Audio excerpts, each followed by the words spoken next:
It's John Laurinaitis. If you thought he was a slimy bastard beforehand. Oh, yeah. Let's get to the dirt. This is what I want to do. Yes. Right then. In a court filing of... for some reason, I forgot to make all the ink black, and for some reason the printer's not printing anything in colour. But anyway, in a court filing submitted Wednesday to the U.S. District of Court of Connecticut, Janelle Grant has voluntarily dismissed the case with prejudice as it relates to Laurinaitis, John Laurinaitis. With prejudice means they can file no more suits against him, right? Absolutely. They cannot refile any civil suit against him. Now, this has no potential criminal case bearing on it. You know, they're completely separate things, but anyway. So, here's what it reads. Plaintiff Janelle Grant hereby stipulates with defendant John Laurinaitis that the above entitled action is voluntarily dismissed with prejudice against defendant John Laurinaitis. For the sake of clarity, plaintiff is not dismissing any claims against any defendant other than Mr. Laurinaitis. Each party shall bear its own costs. The filing states... What's that mean? Each party shall bear its own costs. They're paying for their own lawyers. Okay. They're paying for their own legal representation. Grant's lawyers say that Laurinaitis has agreed to provide evidence for Janelle Grant's lawsuit against Vince McMahon and WWE. In common terms, what this means is that Laurinaitis rolled over on Vince. Twice. Right? This is the second time, you know. This is the second time. What was the first time? Do you remember this? Because we covered this in great detail, and I'd actually forgotten about... No, I hadn't forgotten about this, but originally, after the filing was filed... The legal action was filed, the civil suit, by Janelle Grant against WWE, Vince McMahon, and John Laurinaitis, is that John Laurinaitis got his own lawyers, and his lawyers claimed that he being John, was as much of a victim of Vince McMahon's as Janelle Grant. He claimed victimhood, and everyone laughed. And then afterwards... I'm laughing now. Knowing that son of a gun, a victimhood my ass. And then afterwards, after a while after that clearly didn't work, John Laurinaitis then said, or through his legal counsel said, actually, none of this happened. Right. And now, this actually what we meant to say was that now that I think about it, something maybe did happen, So Rat's leaving a sinking ship, saving his own hide. Obviously, John will apparently say anything to, make it as easy on himself or less difficult on himself as possible. But here's the interesting idea from this, is that he's providing evidence to Janelle Grant's camp, which means he's obviously got some really great hard evidence for Janelle Grant's camp to then drop their case against him. So what do you think he has? Oh, he's got all of it. Everything and it's his word against Vince's word. And who do you believe? And I think they're going to believe, John Laurinaitis. I don't think they believe anything he said, but I think they'll believe whatever evidence he has on his phone. I'm sure Vince, if they were as thick in this together, then Vince will have shared so much information via text or WhatsApp or whatever it might be, and that John's probably kept it all. Yeah, this makes my initial synopsis of the whole case. I think it's truer today than it was then. They're not going to have a trial about this. They're going to go, and he's going to pay them a ton of money. Let's just settle out of court. And that's what Janelle Grant's attorney wants anyway. So you don't have to go through the trial, less work. And I think now we're just arguing about the amount. What do you think the amount would be? Let's say this does come true. And I want the record to state that I'm saying that it won't go to court. It will be settled out of court. I think we're looking at, what do you think we're looking at as a settlement? 10 million plus. Oh, more than that. Well, yeah, plus I think it'll be 8 figures. But I mean, the original settlement in the NDA was for 3 million. That obviously she only got paid the first installment. I think we're looking at 50. That much? You think? Well, that's what I said. Yeah. Wait a minute. Let me check the echo. 50 million, 50. Yep. That's what I said. 50 million, I think. I really do. I don't. Because they've ruined that woman's life, if you want to put it that way. So what's the life worth? I think 50 million. I think 10 million is, nothing.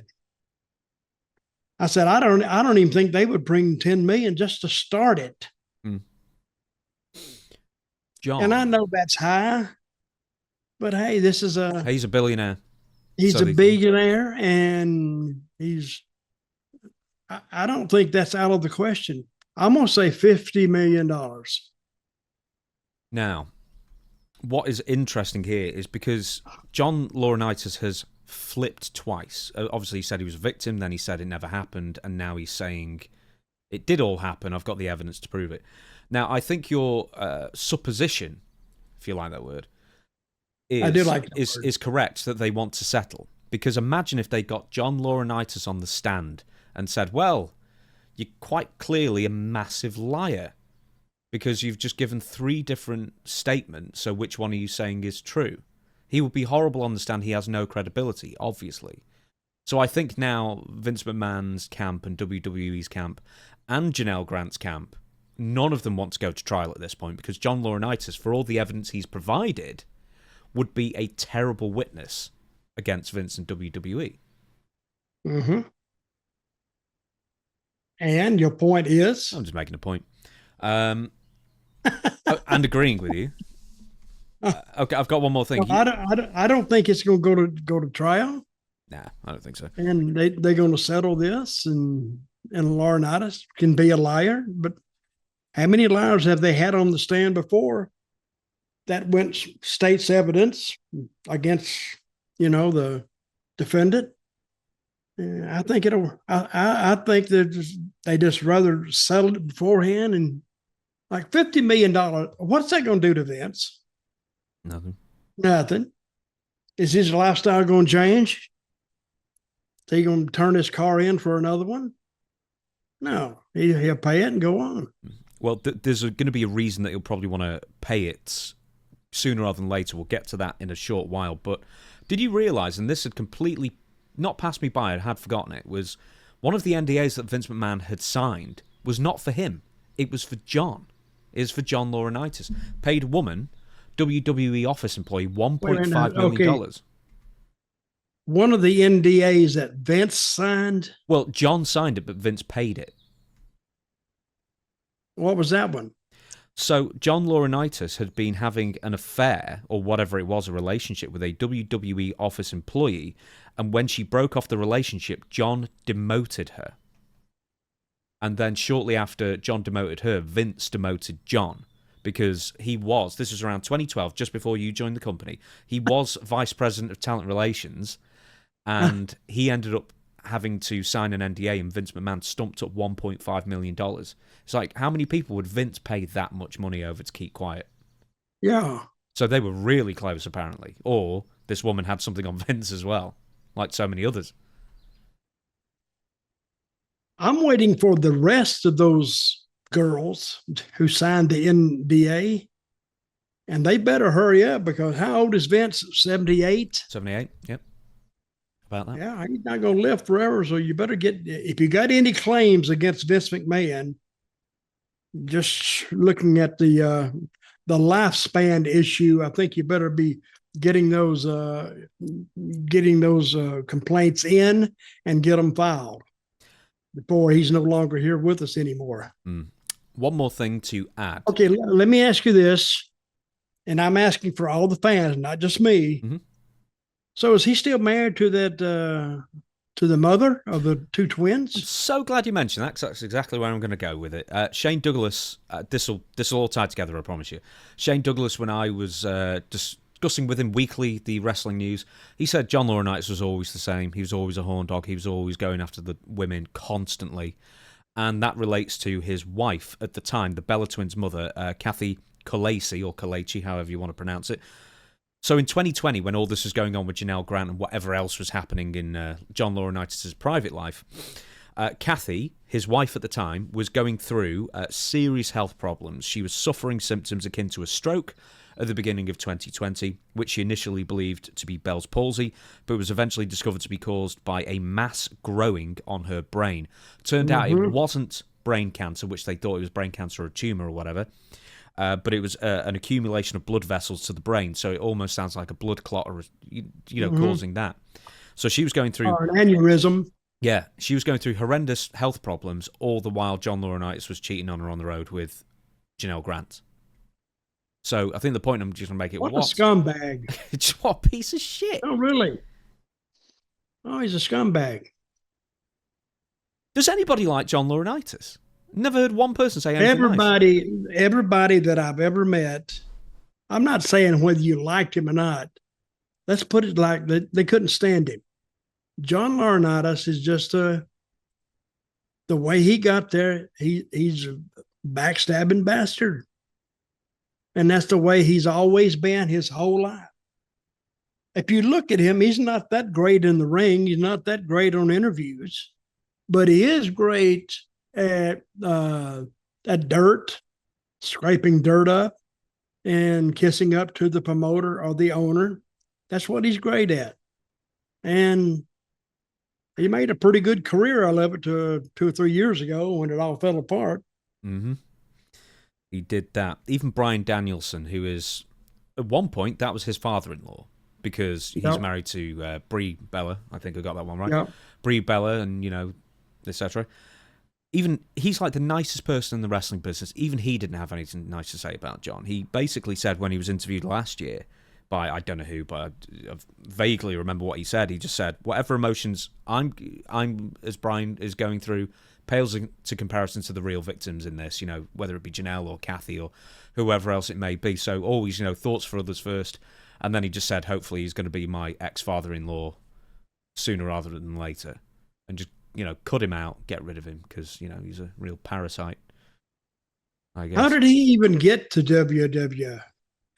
That's when he first went there. I'll tell you exactly. Did he get there? Through Japan? No, he ended up... Oh, WCW. Yeah, shortly before WCW closed. He ended up being really powerful in WCW. He ended up being like one of the bookers or something akin to that. And then when WCW closed, he went to the WWF. And then because he had a background in business and management and he used to work for Honeywell, they ended up giving him a fairly prominent office position. Then he was the understudy to Jim Ross in talent relations. And then in 2004, he took over Jim Ross, however he did it. I don't know if it's backstabbing or they just wanted Jim out or whatever it was.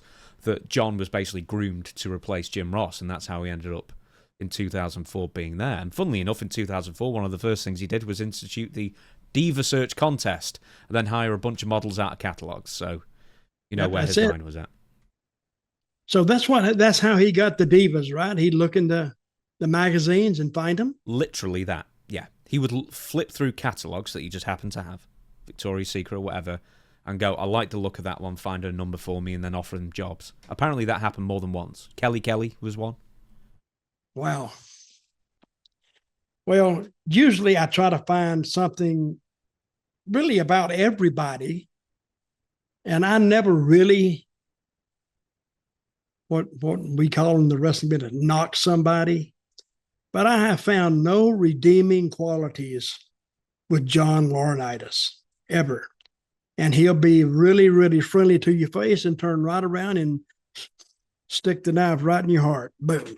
And he's done that a lot of times to guys.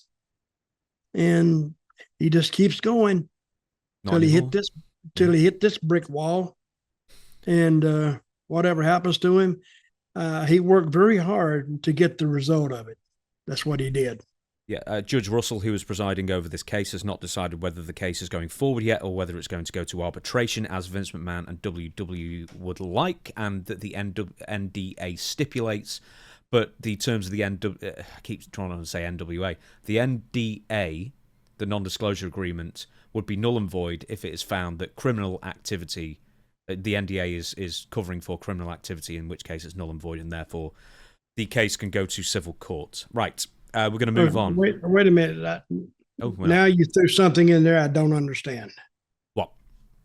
They would have to think that some criminal activity occurred for the NDA to be enforced?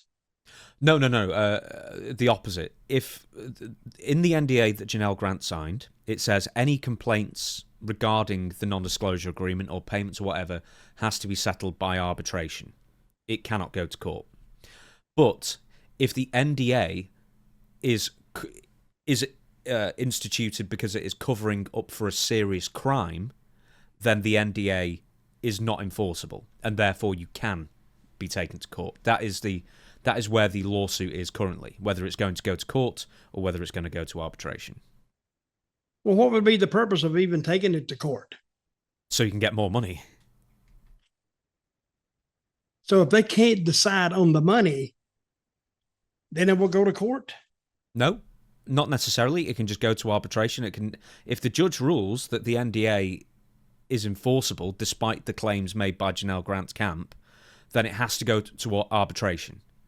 And therefore, Janelle Grant will probably just get a $3 million in total, and then whatever else. But if they don't want to, they don't want to do that. No, exactly. They want to get as much as they can. Exactly. So Janelle Grant's team will want it to go to civil court.